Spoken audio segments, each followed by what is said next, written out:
ఆంధ్రప్రదేశ్ రాష్ట్రంలో గడిచినటువంటి 5 సంవత్సరాల కాలంలో ప్రతి ఒక్క ప్రయోజనం అనేటటువంటిది లబ్ధిదారులకి నేరుగా ఇంటికి వచ్చేటటువంటి ఏర్పాటుని జగన్మోహన్ రెడ్డి గారు చేయటం అనేటటువంటిది దేశం అంతా కూడా గమనించింది.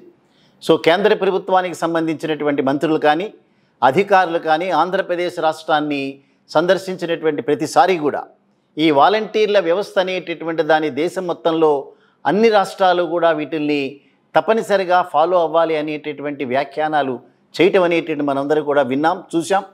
ఆ సందర్భంలో ఈవెన్ పెన్షన్స్ అనేటటువంటివి అంటే దాదాపుగా 66 లక్షల పైచిలుకుండేటటువంటి పెన్షనర్లు ఎవరైతే ఉన్నారో వాళ్ళందరూ కూడా అత్యంత ముదిసలి సంబంధించినటువంటి వారు, చాలా సీనియర్ సిటిజన్స్ కోవలోకి వచ్చేటటువంటి వ్యక్తులు. వారే కాకుండా వికలాంగులు, అదే రకంగా అనేక మంది అన్ప్రివిలేజ్డ్ సొసైటీలో అన్ప్రివిలేజ్డ్ పీపుల్ ఉండేటటువంటి వాళ్ళందరికీ కూడా వాలంటీర్ల వ్యవస్థ ద్వారా 1వ తేదీ పొద్దున్న 6 గంటలకే ప్రతి ఇంటికి వెళ్ళి వారి చేతిలో 3,000 రూపాయలు పెట్టినటువంటి సందర్భాలు మనం అనేకం చూసాం. దానితో పాటుగా వారికి అందించేటటువంటి రేషన్ బియ్యం ఏదైతే ఉందో ఆ రేషన్ బియ్యాన్ని కూడా వారి ఇంటికే చేర్చినటువంటి ఒక ఘనమైనటువంటి రాష్ట్ర ప్రభుత్వాన్ని వైసీపీ ప్రభుత్వంగా మనం చూసాం. సో అనేక రకాలుగా వాలంటీర్ల వ్యవస్థ మీద పవన్ కళ్యాణ్ లాంటి వ్యక్తులు, చంద్రబాబు నాయుడు లాంటి వ్యక్తులు, లోకేష్ లాంటి వ్యక్తులు వారి విషాన్ని చింపటం కూడా మనం చూసాం. పవన్ కళ్యాణ్ అయితే 2 అడుగులు ముందుకు వేసి అనేక రకాలైనటువంటి అబద్ధాలు మాట్లాడటమే కాకుండా సెంట్రల్ ఇంటెలిజెన్స్ ఏజెన్సీ నాతో పదే పదే చెప్తోంది. సో హైదరాబాద్లో నానక్రామ్ గూడాలో ఉండేటటువంటి ఒక వ్యవస్థ ద్వారా ఇక్కడ ఉండేటటువంటి అమ్మాయిలందరినీ కూడా, ఒంటరి మహిళలందరినీ కూడా వేరే రాష్ట్రాలకి వాలంటీర్లే అమ్మి వేస్తున్నారనేటటువంటిది ఒక ఆధారం లేనటువంటి ఒక ఘోరమైనటువంటి ఆరోపణ చేశారు.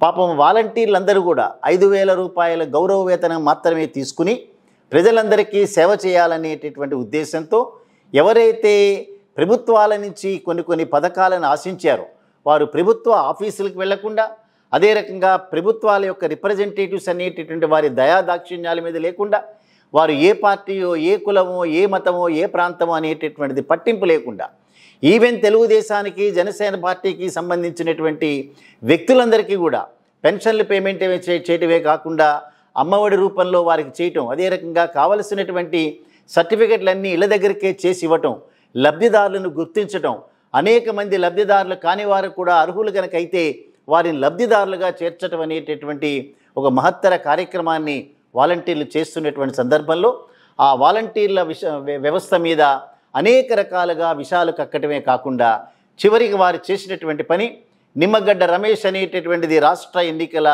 అధికారిగా ఉండేటటువంటి ఆ వ్యక్తి మొట్టమొదటి నుంచి వైసీపీ పార్టీ మీద అతను కావలసినటువంటి కక్ష తీర్చుకుంటూనే ఉన్నాడు.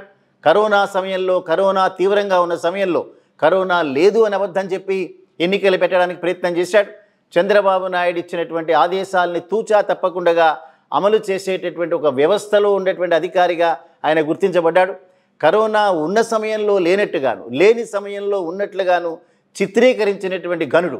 ఈ ఘనుడి యొక్క ఓటు కూడా ఆంధ్రప్రదేశ్ రాష్ట్రంలో లేని పక్షంలో కోర్టులని, న్యాయస్థానాలను అప్రోచ్ అయ్యి అబద్ధాలు చెప్పి ఉండేది హైదరాబాద్, కానీ తనకు ఓటు హక్కు ఆంధ్రప్రదేశ్ రాష్ట్రంలో కావాలి అని కల్పించుకుని అతను సిటిజన్ ఫర్ డెమోక్రసీ అనేటటువంటి ఒక దొంగ సంస్థను ఒకదాన్ని స్థాపించడమే కాకుండా ఇటువంటి దొంగ వ్యక్తులందరూ కూడా దానిలో చేరటం, నిమ్మగడ్డ రమేష్ అనేటటువంటి వ్యక్తిని ఉపయోగించి కేంద్ర ఎన్నికల సంఘానికి ఈ వాలంటీర్ల వ్యవస్థ ద్వారా అవ్వాతాతలకు, వికలాంగులకి కూడా పెన్షన్లు అనేటటువంటిది అందజేయడానికి వీల్లేదు అనేటటువంటి ఒక కంప్లైంట్ ఇప్పించినారు.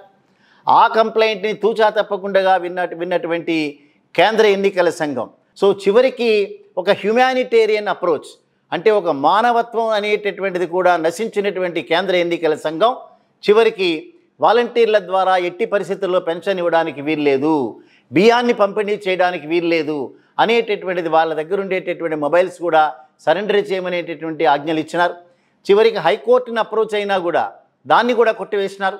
దాని ఫలితంగా అనేక మంది పాపం నడవడానికి కూడా వీల్లేనటువంటి వ్యక్తులు, అనేక సంవత్సరాలుగా అనేక రుగ్మతలతో బాధపడుతున్నటువంటి వ్యక్తులు, 70 సంవత్సరాలు దాటినటువంటి వ్యక్తులు చాలా దూరం నడుచుకుంటూ వచ్చి అక్కడ ఉన్నటువంటి గ్రామ సచివాలయాల ముందు 41 డిగ్రీల ఎండలో కింద పడిపోయినటువంటి సందర్భాలు చూసాం. అదే రకంగా పెన్షన్లు రాక, పెన్షన్ ఇచ్చేటటువంటి వ్యవస్థ లేక చివరికి జగన్మోహన్ రెడ్డి గారి మీద ఉండేటటువంటి కోపాన్ని ఈ అవ్వాతాతల మీద తీర్చుకోవటం అనేటటువంటిది తప్పనిసరిగా ఈ మూడు పార్టీలకి వారి యొక్క ఉసురు తగులుతుంది అనేటటువంటి మాట వారే అవ్వాతాతలే చెప్తున్నారు. ఈ సందర్భంలో మదనపల్లిలో జగన్మోహన్ రెడ్డి గారు మేమంతా సిద్ధం అనేటటువంటి ఆ బస్సు యాత్రలో మాట్లాడుతూ, మేము అనేక రకాలుగా ఉపయోగకరమైనటువంటి కార్యక్రమాలు చేస్తుంటే దుగ్ధతో చంద్రబాబు నాయుడు, పవన్ కళ్యాణ్ మరియు పురంధరేశ్వర్ లాంటి వ్యక్తులు ఈ అవ్వాతాతలందరికీ కూడా అన్యాయం చేసినారనేటటువంటి మాట వారు కూడా చెప్పారు. అదే రకంగా పొరపాటున కనుక మీరు ఏ రూపంలోనైనా సరే చంద్రబాబు నాయుడికి ఓటు వేస్తే వాలంటీర్ల వ్యవస్థ రద్దు కోసం మీరే ఆమోదించినట్లు అనేటటువంటి విషయాన్ని తెలుసుకోమని చెప్పారు. అదే రకంగా వాలంటీర్ల వ్యవస్థని రద్దు చేసి చివరికి మళ్ళీ పాత సాంప్రదాయం ప్రకారం వాటిని పునరుద్ధరించాలనేటటువంటి చంద్రబాబు నాయుడు కార్యక్రమాన్ని నిర్వీర్యం చేయమని ప్రజలందరినీ కోరారు. సో అంచేత ఈ రకమైనటువంటి సమస్యని తప్పనిసరిగా ప్రజలందరూ కూడా చాలా దూరంగా ఆలోచించాల్సినటువంటి అవసరం ఉంది. ఈ విషయంలో ప్రముఖంగా మనం మాట్లాడితే ఆదిరెడ్డి వాసు అనేటటువంటి రాజమండ్రి సిటీ నుంచి కంటెస్ట్ చేస్తున్నటువంటి తెలుగుదేశం పార్టీ కూటమి అభ్యర్థి వారు మాట్లాడుతూ, వాలంటీర్ల వ్యవస్థని రద్దు చేయమని మేమే అడిగాము, వాలంటీర్ల ద్వారా పెన్షన్ పంపిణీని చేయడానికి వీల్లేదనేటటువంటిది మేమే చెప్పామనేటటువంటిది వారు సిగ్గు లేకుండా మాట్లాడినారు. సో ఈ రకమైనటువంటి కార్యక్రమాలు ప్రజల మీద కక్షతో చేసేటటువంటి కార్యక్రమాలు. దానికి కొసమెరుపుగా తెలుగుదేశం పార్టీ అధ్యక్షులైన నారా చంద్రబాబు నాయుడు సుపుత్రుడు లోకేష్ ఒక సభలో మాట్లాడుతూ, మేము కనుక అధికారంలోకి వస్తే మేము చెప్పినటువంటి వారికి మాత్రమే పథకాలన్నీ కూడా వాలంటీర్ల వ్యవస్థ ద్వారా ఇవ్వాల్సి వస్తుంది, మేము చెప్పినటువంటి వారికి మాత్రమే పెన్షన్లు ఇవ్వాల్సి వస్తుంది.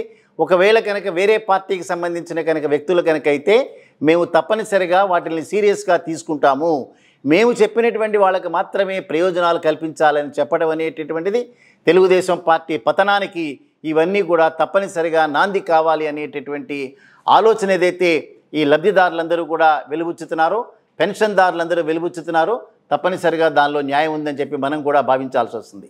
చంద్రబాబు నాయుడు జీవితం మొత్తం అంతా కూడా ఎవరికైనా ఇళ్ల పట్టాలు ఇస్తే వాటిని కోర్టుల ద్వారా అడ్డుకోవటం, అదే రకంగా జియోగ్రఫికల్ లేదా డెమోగ్రఫికల్ ఇంబ్యాలెన్సెస్ వస్తాయి అనేటటువంటి వాదనతో అమరావతి పట్టణంలో పేదలకు ఇళ్ల పట్టాలు ఇవ్వడానికి వీల్లేదని అడ్డుకున్నటువంటి గనులు.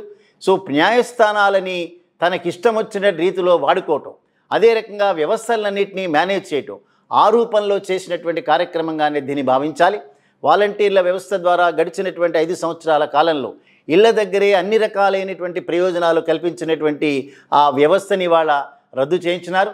దానివల్ల అనేక మంది ఇబ్బందులు పట్టడం అనేటటువంటిది ఆ రాక్షస చర్యగా దాన్ని భావించాలి. తప్పనిసరిగా రాబోయేటటువంటి రోజుల్లో 67 లక్షల మంది పెన్షనర్సే కాకుండా వారి కుటుంబ సభ్యులు, వారి బంధుమిత్రులు, వారిని చూసి కళ్ళమట నీళ్లు పెట్టుకునేటువంటి అనేక మంది రాబోయేటటువంటి ఎన్నికల్లో తప్పనిసరిగా తెలుగుదేశం పార్టీ, జనసేన, భారతీయ జనతా పార్టీ కూటమికి బుద్ధి వచ్చేటటువంటి రీతిలో బ్యాలెట్ బాక్సుల ద్వారా తప్పనిసరిగా సమాధానం చెప్తారనేటటువంటిది జగన్మోహన్ రెడ్డి గారి అభిప్రాయం ఏదైతే ఉందో ఆ అభిప్రాయంతో మనం కూడా ఏకీభవించాల్సినటువంటి అవసరం ఉంది.